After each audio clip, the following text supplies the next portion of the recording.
what's up mga part? Welcome back sa ating vlogs.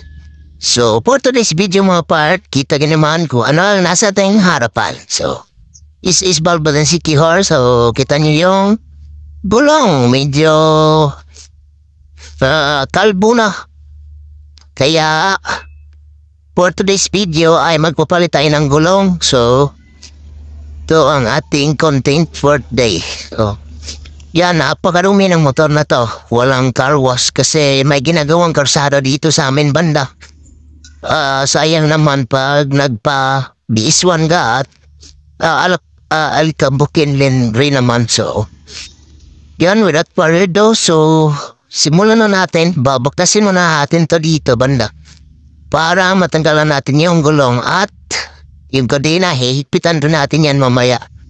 So, kuha mo na ang tools mga part at babaklasin mo natin. Let's go. So, ganun lang kadali mga part. Binaklas na natin. Tumbutadis natin. Kinakain siya dito. Yan. Kinakain. Kaya kailangan talaga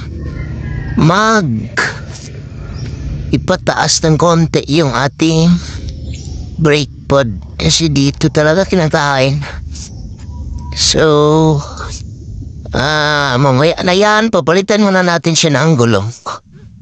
So tara, tanggalin muna natin itong gulong na to. Let's go. So ito na, tinanggalan na natin siya ng hangin. Pabaklasin na natin yung gulong. So wait lang. Papakita ko sa inyo, magta-timelapse tayo. Let's go.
So, ayun na mga part, nagkabit na natin yung gulong. So, niliitan siya natin ng konti.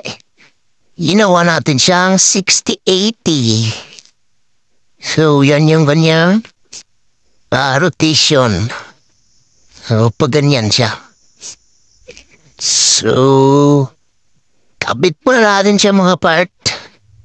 Ginabi na talaga tayo. So, update lang kayo mamaya pag nakasalpak na.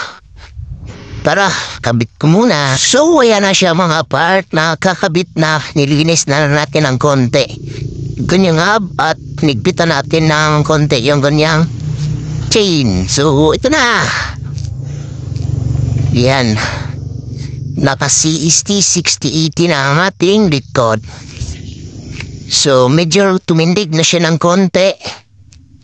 Before na, more forma na siya kasi hindi na masyadong malaki yung ganyang gulong sa likod. So, yan na. Gabing-gabi na talaga. Yan. Isa lang talaga ang pinakamakintab dyan. Wala na yung iba. Sheesh! So, dito ko na lang din tatapusin mga part. 4590 likod, harap 6080 likod. So, ito, medyo ilis na rin ito ng konti. Pupalitan na rin yan soon. So, don't forget to like, share, subscribe in my YouTube channel as usual, Boss Jacob. And pa-follow na rin my Facebook page, Boss Jacob Baren. And also my TikTok page, Part Jacob Tay. So, dito ko lang din tatapusin mga part. At hindi ito matatapos kung walang kapirasong montage. Let's go!